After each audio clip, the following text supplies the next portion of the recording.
আমরা সম্পদ কন্যা ভাবি, টাকা পয়সা ধনজন চারতলা বাড়ি এটাই সম্পদ, কিন্তু শাস্ত্রে বললে এটা ইহজগতের সম্পদ, এটা এখানে থাকবে, কিন্তু যখন তুমি চলে যাবে এই সম্পদ সঙ্গে যাবে।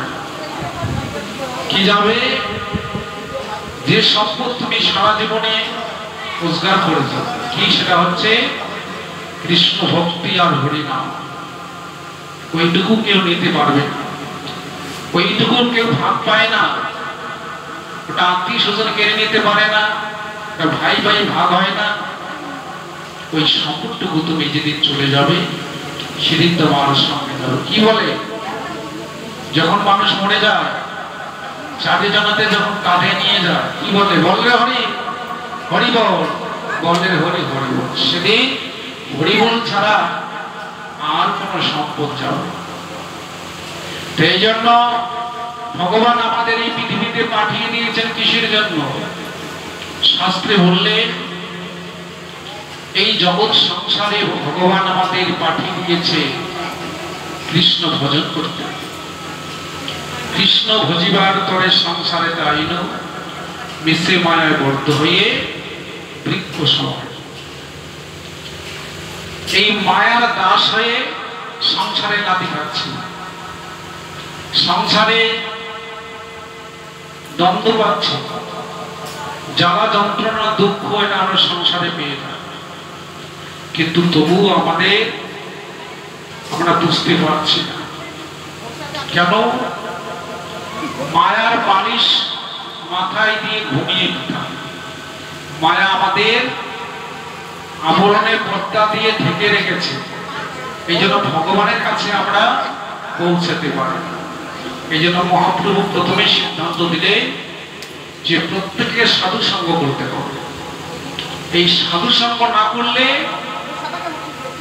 তার এই মোহ মায়া কাটবে না, আর মোহ মায়া না কাটলে আমাকে জানতে পারবে। আমি যে নিজেকে, কি আমার পরিচয়, কোথায় ছিলাম, কোথায় এসেছি, আমার কোথায় এই দেহ ত্যাগ করে যাব, এটা জানতে গেলে সাধু সঙ্গ করতে হবে, সাধুর বাজারে যেতে হবে।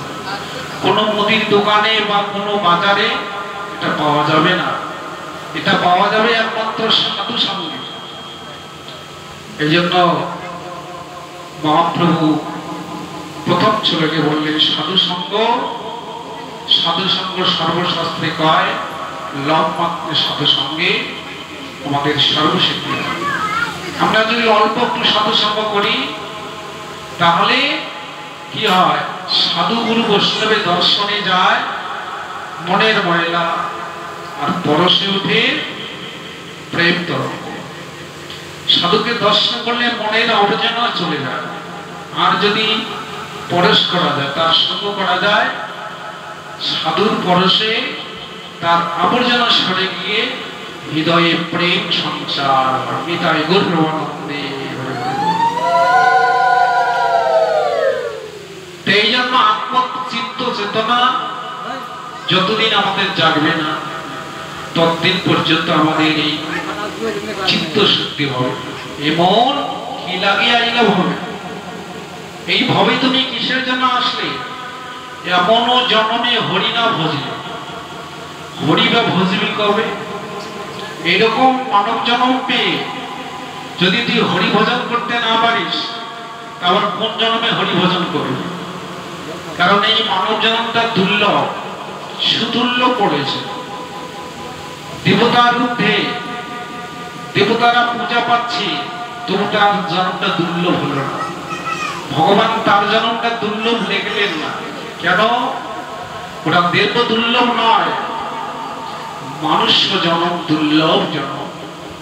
কারণ মানব জন্মে কেবল ভগবানের আরাধনা করা যায়, মানব জন্মে কেবল ভগবানের সেবা করা যায়, ভগবানের নাম করা যায়, কিন্তু দেবতারা সেটা পায়। এই জন্য মানুষ আকার হইলে কি হয়? মহাজান লিখলে করহ ভূতের কাজ। কারণ আমাদের এই দেহ পঞ্চভূতে, এই দেহটা জন্য আমরা খাওয়া দাওয়া করছি। কারণ এই দেহটা যদি ভালো রাখতে হয় তাহলে আমাদের প্রতিদিন নিয়ত খাইতে হবে। তাহলে এই পঞ্চভূতির দেহ এটা একদিন থাকবে না, দেহটা থাকবে। কারণ বয়সের তারতম্য এবং সময়ের পরিবর্তন ঘটে। আমাদের সময়ের পরিবর্তন ঘটে না। যখন শিশুকাল ছিলাম তখন আমার মনের গতি কিরকম ছিল, তখন আমরা খেলা নিয়ে ব্যস্ত ছিলাম। যখন আর একটু যুবক হইলাম তখন আবার ভাব পরিবর্তন হয়। আবার যখন বৃদ্ধ হয়ে গেলাম তখন আবার ভাব পরিবর্তন। কিন্তু আমরা জন্মাবার পর বাবা মা আমাদের একটা নাম দেয়, ওই নামটা পরিবর্তন হয়? ওই নামটা পরিবর্তন হবে। ওই জন্মাবার পর যেটা তোমার নাম দিয়েছে ওই নাম নিয়ে তোমাকে এখান থেকে চলে যাবে। আর যখন তুমি চলে যাবে ওই নামটা কি থাকবে? ওই নামটা বাদ পড়ে যাবে, মুছে যাবে। এবং সরকারের আধার কার্ড ভোটার কার্ড থেকেও ক্যান্সেল করে দেবে। তাহলে এই নাম একদিন আমার থাকবে না, এই দেহটাও থাকবে না, এটা আমার নয়। তাহলে আমার বলতে এই জগতে কি আছে? আমারও বলিতে প্রভু আর কিছু নাই, তুমি আমার পিতা মাতা বন্ধু সুত ভাই। ভগবান আমাদের পিতা মাতা বন্ধু সুত ভাই, তিনি সব।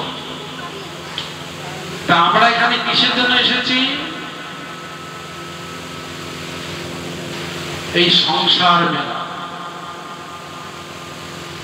একজন পিতা মেলা বাড়িতে হাটে যাচ্ছে, ছেলেটাকে নিয়ে যাচ্ছে না। তখন ছেলেটা বলছে, বাবা তুমি যে ওই যে বাজারে যাও, মেলার বাড়িতে যাও, আমাকে সঙ্গে করে নিয়ে যাও। তখন পিতা বলছে, না বাবা, তুমি ওই মেলাতে গেলে হারিয়ে যাবে, আর হারিয়ে গেলে আমি খোঁজ পাবো না, তুমি বাড়িতে থাকো। কেউ বলছে, না বাবা তুমি আমাকে নিয়ে যেও, তোমার হাত ধরে আমি থাকবো, তুমি কখনো হারাবো। ছেলের কথা শুনে ছেলেকে হাত ধরে মেলার বাড়িতে নিয়ে গেলে। এখন মেলা বাড়িতে তো অনেক ভিড়, অনেক মানুষের ভিড়, অনেক দোকান। ওই ছেলে কি করেছে, বাবার তো হাত ধরে আছে, ওই অনেক দোকান থেকে এই দোকানের দিকে লক্ষ্য করছে। এখন দোকান দেখতে দেখতে ওই বাবার হাত ফসকে ছেলে হারিয়ে গেছে। এখন বাবাও তো চলে গেছে, ভিড়ের মধ্যে কোথায় খুঁজে পায়? ছেলেটা অনেক কান্নাকাটি করছে, চিৎকার করে। এক মিষ্টির দোকানে বলছে, এই বাচ্চা তুই কাঁদছিস কেন? বলে, বাবার সঙ্গে আমি মেলার বাড়িতে এসেছি, বাবাকে আমি হারিয়ে ফেলেছি। তখন সেই মিষ্টির দোকানি বলছে, না বাবাকে তুই হারিয়ে ফেলিস, তোর বাবাকে তুই হারিয়ে ফেলছিস, তোর বাবা তোকে হারায়নি, কারণ তুই হাত ছেড়ে দিয়ে চলে গেছিস, এই জন্য তোর বাবা হারিয়ে গেছে। তা তুমি মেলা বাড়িতে ছুটাছুটি করলে বাবার দেখা পাবি না।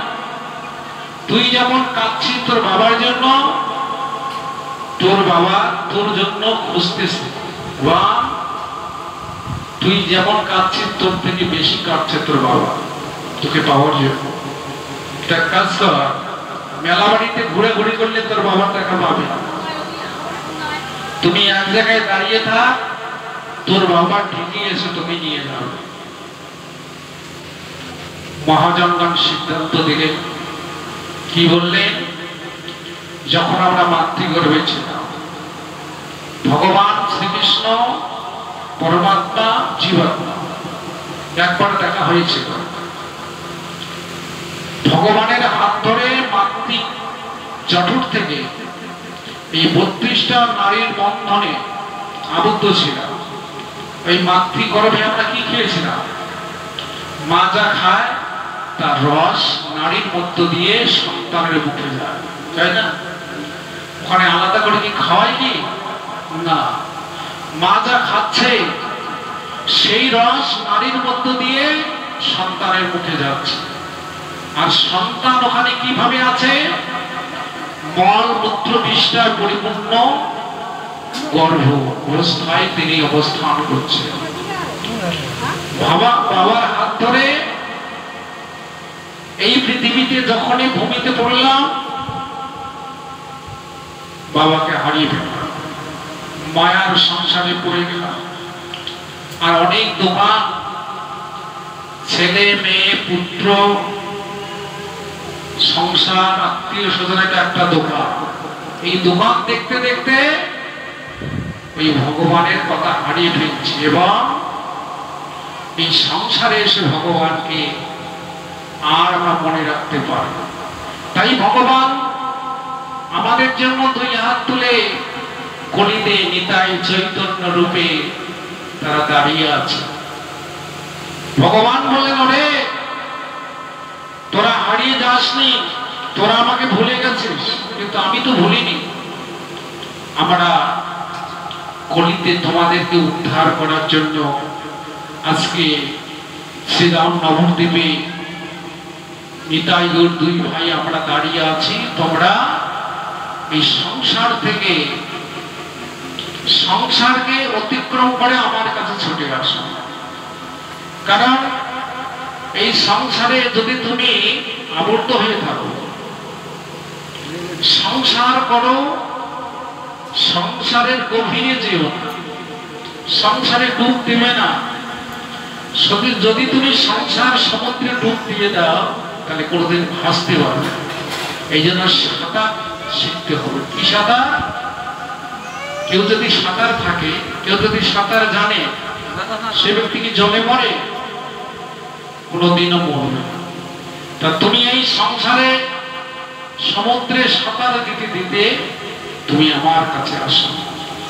আর যদি তুমি আমার কাছে এসে যাও তাহলে তুমি আমার কৃপা হবে। আর আমার যদি কৃপা হয় তাহলে তোমার গোলক বৃন্দাবন প্রাপ্ত হয়ে যাবে। কারণ এই সংসারে আসা যাওয়াটা বড় কষ্টকর। মাতৃ জঠর থেকে ভূমিষ্ঠ হওয়া, এই জীব জন্তুর যত প্রাণী আছে এদের তো গর্ভ যন্ত্রণা হয়। তাহলে এদের চেয়ে মানব জন্মের জন্মটা দুর্লভ জন্ম বললেন। তাহলে এই মানব জন্ম উপরে কোনো জন্ম হয় না। তাহলে এই জীব জন্তুর পশু পাখি ওদের সন্তান হয়, ওরাও খায়, ওরাও ঘুমায়, তাহলে ওদের সংসার, ওরা জীবজন্তু, ওদের সংসার আছে, আমাদের সংসার আছে। কিন্তু ওদের সংসারের সঙ্গে আমার সংসারের তুলনা করলে হবে না। ওরাও খায়, ওরাও ঘুমায়। দেখবেন পশু পাখিরা সকালবেলায় বেরিয়ে পড়ে কিসের জন্য? খাবার জন্য। সারাদিন খাচ্ছে, আর সন্ধ্যা হলে বাসায় গিয়ে বাচ্চার সঙ্গে ঘুমিয়ে যায়। তাহলে পরের দিনটা তারা ভাবে না কালকে যে কি খাবো। কিন্তু মানুষও যদি এই কর্ম করে থাকে, মানুষের পরবর্তী পরকালটা ভাবতে হবে। আজ বাদে কাল আমি যদি নাও থাকতে পারি, মানুষের নিঃশ্বাসে কোনো বিশ্বাস নেই, এই আছে এই নয়, কখন থেকে এখান থেকে চলে যাবে কোনো গ্যারান্টি নাই। এটার গ্যারান্টি কেউ দিতে পারবে না। তাই জন্য নিঃশ্বাসে কোনোদিন বিশ্বাস করবে না ইনি এখনই আছে তখনই নেই। একটা পদ্মপাতায় জলবিন্দু যেমন টলমল করে, এই দেহের মধ্যে এই আত্মা তিনি টলমল করছে। যতক্ষণ তোমার দেহের মধ্যে তিনি আছেন ততক্ষণ তোমাকে সবাই দাম দেবে, সবাই তোমার না সম্বন্ধ বলে ডাকবে। যখনই প্রাণ থেকে বেরিয়ে যায় দেহের থেকে, তখনই আর তোমাকে কেউ ডাকবে না, তখন তোমার একটা নাম হবে, সেটা হচ্ছে মরা। এখন যদি আমাকে কেউ প্রশ্ন করে স্নান করবে না, কিন্তু আমি যদি এখনই মরে যাই, যদি প্রশ্ন করেন স্নান করবেন না, তাহলে যতক্ষণ দেহের মধ্যে প্রাণ থাকে ততক্ষণ দেহটা পবিত্র থাকে, আর দেহ থেকে প্রাণ চলে গেলে দেহটা অপবিত্র হয়ে যায়, এই দেহটা মরে যায়। আত্মা কখনো মরে না, আত্মার কখনো মৃত্যু হয় না। তিনি যেমন বাতাসকে ধরা যায়, চোখে দেখা যায়, কিন্তু অনুভব করা যায় বাতাস লাগছে, তা আত্মাটা এরূপ, তিনি তাকে কেউ দেখা যায় না, ধরা যায় না। এই জন্য এই আত্মা যদি কল্যাণ করতে চাও, কারণ আমাদের সংকটের দিন হলো মৃত্যুর সময়। মানুষ যখন এই পৃথিবী ছেড়ে চলে যায়, ওই সময় আপন কেউ হয় না, ওই সময় আপন একমাত্র হবে ভগবান শ্রী হরি। তাহলে আমাদের মানুষের মধ্যে ভূত বেদ দেবতার কোন ভয় আছে কি না, কিন্তু একটাই ভয়, প্রত্যেক জীবের ভয়, সেটা হচ্ছে মৃত্যুর ভয়। মানুষের শুধু একটাই ভয়, সেটা মৃত্যুর ভয়। এই জগৎ সংসারে কেউ মরতে চায় না, কিন্তু মরতে তাকে একদিন হবে। এটা হচ্ছে মরজগৎ, এটা হচ্ছে মর্তধাম, এখানে জীব আসলেই মরতে হবে। তাহলে এই যে কিভাবে মরবো, কি চিন্তা ভাবনা করে মরলে আমার পরবর্তীকালটা আবার ভগবানের কৃপাতে এবং ভগবান দর্শন হয় এবং ভগবান ধামে পৌঁছায়। এই জন্য গীতায় প্রথম শ্লোকে বলেছেন, জম জম বেপি তেজন্ত ভাবত কলেবরম। জীব যে যে ভাবনা নিয়ে এই দেহ ত্যাগ করবে, পরবর্তীকালে সেই দেহ প্রাপ্ত হবে। এই যে আমাদের ভারতবর্ষ, এটা কার নামে ভারতবর্ষ? ভরত রাজা। আজও আছে, বৃন্দাবনে যাবেন, ভরত রাজার বাড়ি, হাজার হাজার ভক্ত দর্শন করতে যান। এই ভরত রাজার নামে এই ভারতবর্ষ, ভরত রাজা, তার নামে ভারতবর্ষ। তিনি কি করেছিলেন? তিনি তো ধার্মিক ছিলেন, ভগবানের আরাধনা করেছিলেন। দেখুন, মৃত্যুকালে কি স্মরণ করলে কার গর্ভে যেতে হয়। তিনি যখন শিকারে গিয়েছিলেন, গঙ্গায় স্নান করতে গিয়েছিলেন, একটা হরিণের বাচ্চাকে পেয়েছিলেন। হরিণী ওই সন্তানকে জন্ম দিয়ে চলে গেছে। ওই বাচ্চাটা দেখে তার মায়া হলো, আহা, কোন হরিণ তার বাচ্চাকে ফেলে চলে গেছে।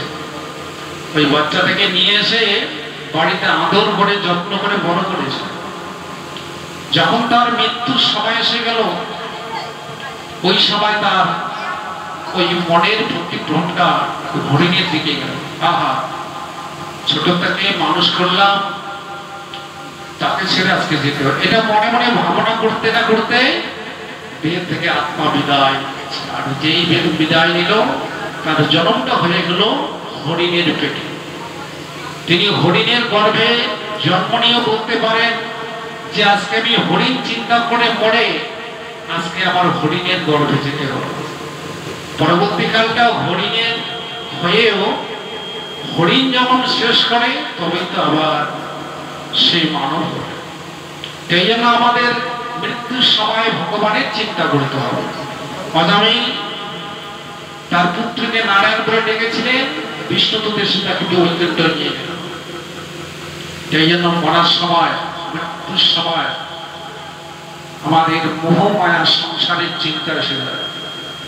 আমরা দেখতে চাই না, নাতিকে দেখতে চাই, ভাইকে দেখতে চাই, আত্মীয় স্বজনকে দেখতে চাই। এটা করলেই এই সংসারে আবার আসতে হবে, এই সংসারে আবার আসতে হবে। কিন্তু মানুষ রূপে যদি না আসো, জীবজন্তু হয়ে যাও, ওদেরও তো সংসার, তাহলে তো হরি বলা হবে না। এই জন্য এই জগতের বন্ধুকে, বন্ধু হচ্ছে যেজন শেষকালে আমাকে হরিনাম শোনাতে পারবি এবং হরিকথা বলাতে পারবি, সেটা হচ্ছে আমার বন্ধু। সেই জন্য এই জগতের বন্ধু মেলে টাকা পয়সা থাকে, অনেক বন্ধু পাওয়া যায়, কিন্তু বন্ধু মেলে না। মৃত্যুকে করতে হবে জয়, থাকবে না তোমার মৃত্যুর ভয়। এই জন্য সাধুগুরু বৈষ্ণবরা ভগবানের সঙ্গে সম্বন্ধ করে নিয়েছে, প্রাণ কখন যায় যাবে, ওরা তৈরি প্রস্তুত, ওদের ভয়কে জয় করেছে, কিন্তু মৃত্যুটাকে কেউ আটকাতে পারবে না। এই মৃত্যু বস্তুটি এমন, দেহ থাকলে প্রত্যেকে মরতে হবে। ভগবান শ্রীকৃষ্ণ 125 বছর দেহ ত্যাগ করেছে, আর কলিতে গৌরী লীলায় চৈতন্য মহাপ্রভু তার দেহটা জগন্নাথের কাছে বিলীন হয়ে গেল। এই জন্য মহাজনগণ পদ লিখলেন, যেই গৌর সেই কৃষ্ণ সেই জগন্নাথ। তাহলে এই সংসারে ভগবানও এসেছিলেন, আমরাও এসেছি। ভগবান বলেছে, ওরে জীব, তোমাদেরকে সংসারে পাঠাইলাম, আমিও সংসারে যাচ্ছি। কেন? যদি নন্দ যশোদা বলতেন আমরা সংসার না করত, তাহলে কৃষ্ণ কোথায় আসতেন? জগন্নাথ মিশ্র এবং শশী দেবী যদি বলতেন আমি সংসার না করব, নিমাই কোথায় আসতেন? তাহলে ভগবানও সংসারে এসেছে। তাহলে সংসারটা কিভাবে করতে হবে? সংসারে জন্ম নিয়েছেন ঠিকই, সংসার করবেন কার?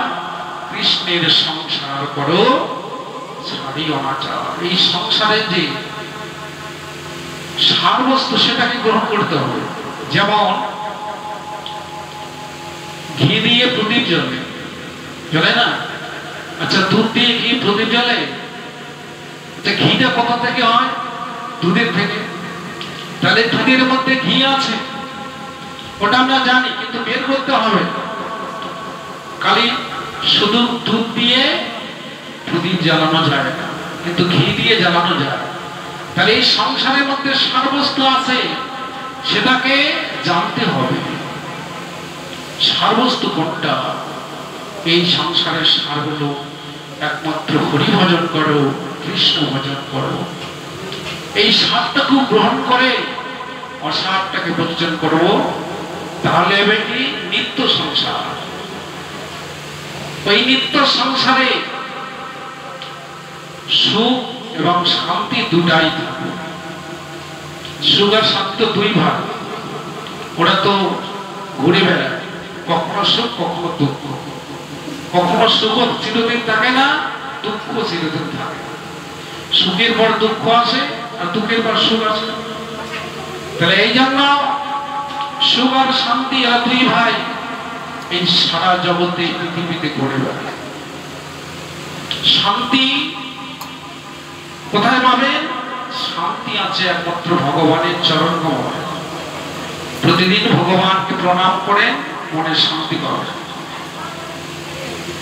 আমাদের গৌরনীতায় কলির জীবকে ভেঙে দেখাতে আসেনি, কলির জীবকে চাল ডাল দিতে আসেনি, টাকা পয়সা দিতে আসেনি। কি দিতে এসেছে?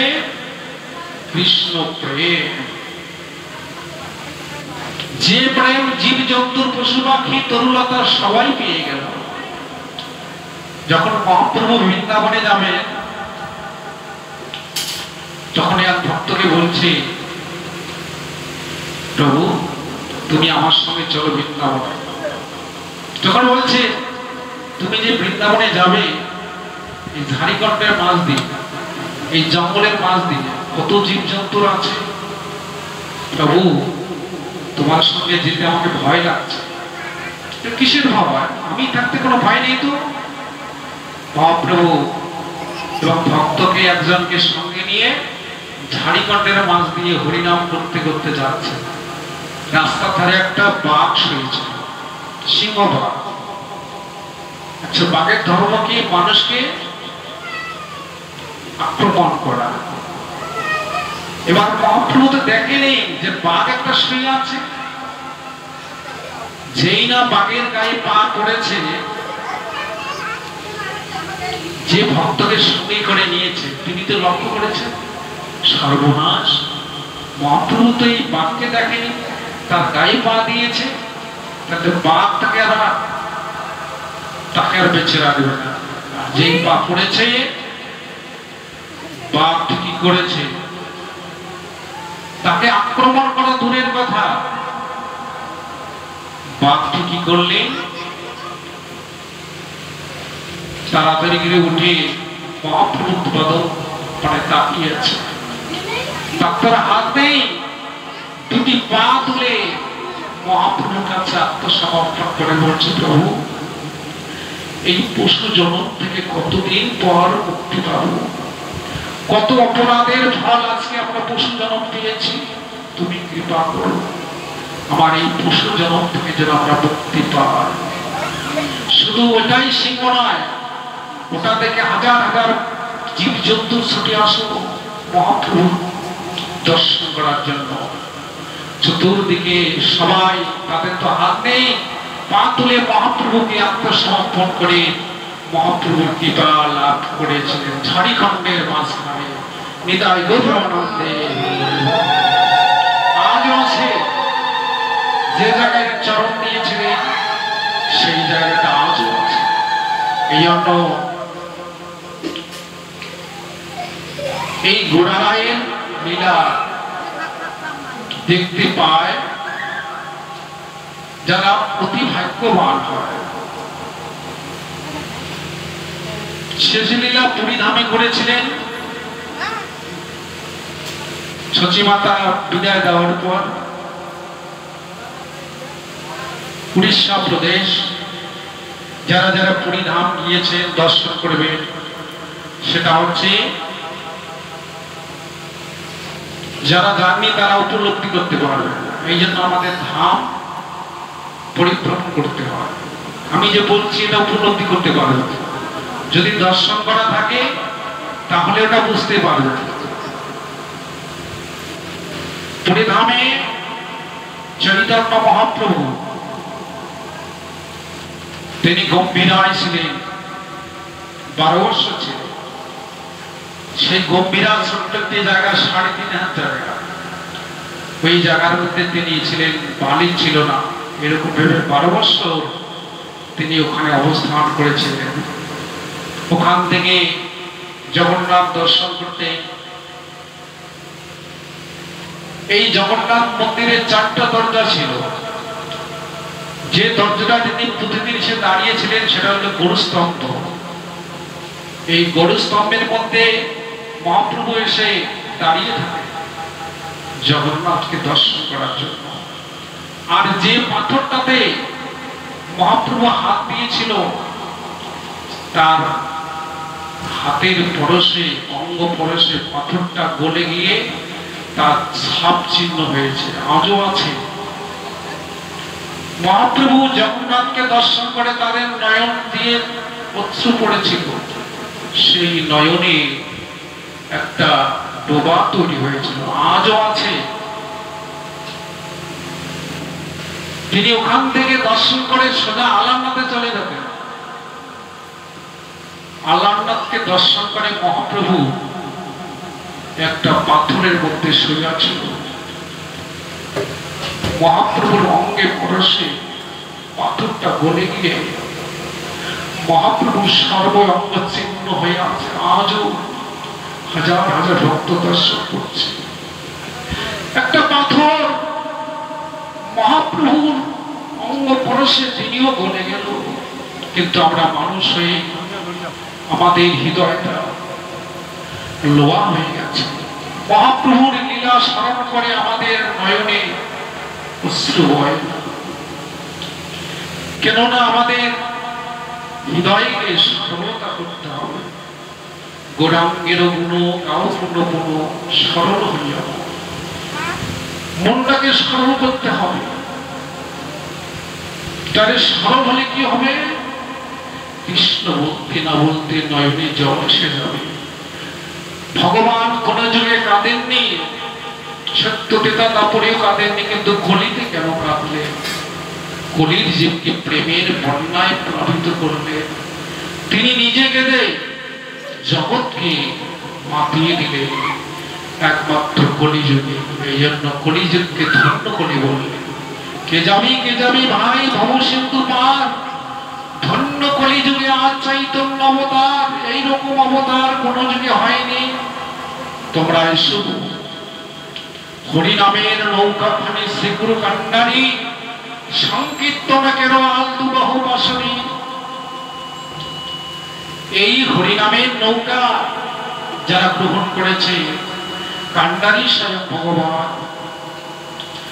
কান্ডারির সঙ্গে যদি সমঙ্গ হয়ে যায় পারের করি আর লাগে না।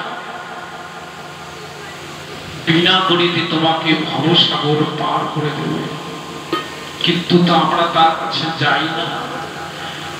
যদিও যাওয়ার ইচ্ছা করি মায়া আমাদের যেতে দেয় না। এই জন্য মায়াকে ভূমিতে ভূমিতে মায়ার আলাতি খায়। সংসারে মায়ার আলাতি খেতে খেতে ভূমিতে ভূমিতে যদি কোনো সাধু সঙ্গ পায়, এই সাধু সঙ্গ করিতে করিতে সাধুগুরু বৈষ্ণবের উপদেশে এই মহামায়া তৎক্ষণাৎ পালিয়ে যায়। নিতাই গৌরবানন্দে হরে হরে। সাধুগুরু বৈষ্ণবের কৃপা না হলে মায়া কখনো পিছাসে পালাবে। যে মায়া আমাদের এই সংসারে আবদ্ধ করে রেখেছে, সংসার এত গভীর, সংসারের কুল কিনারা এটা পাওয়া কেউ যায় না। সংসার সমুদ্র, এই সমুদ্রে পাড়ি দেওয়ার মধ্যে একমাত্র সাঁতার জানতে হবে, সেটা হচ্ছে একমাত্র হরিনাম। সর্বজীব হইল পার প্রেমের বাতাসে পড়িয়া রইল লোচন। এই যে প্রেম, কলিতে প্রেম প্রদান করেছেন চৈতন্যময় হওয়াতে সবাই উদ্ধার হয়ে যায়। প্রেম অতি সহজ এবং অতি কোমল। অহংকার মানুষের জীবনকে বিনাশ করে দেয়। ভগবান যুগে যুগে আসেন, অসুরকে বধ করে আর ভক্তকে তিনি পালন করেন। কেন? তিনি বলেছেন যে মানুষ হইয়া জন্ম লইয়া লভিয়া মানুষের করিলাম। মানুষে জন্ম লইয়ে মানুষের কি কাজ করলাম? মানুষের ধর্ম কি?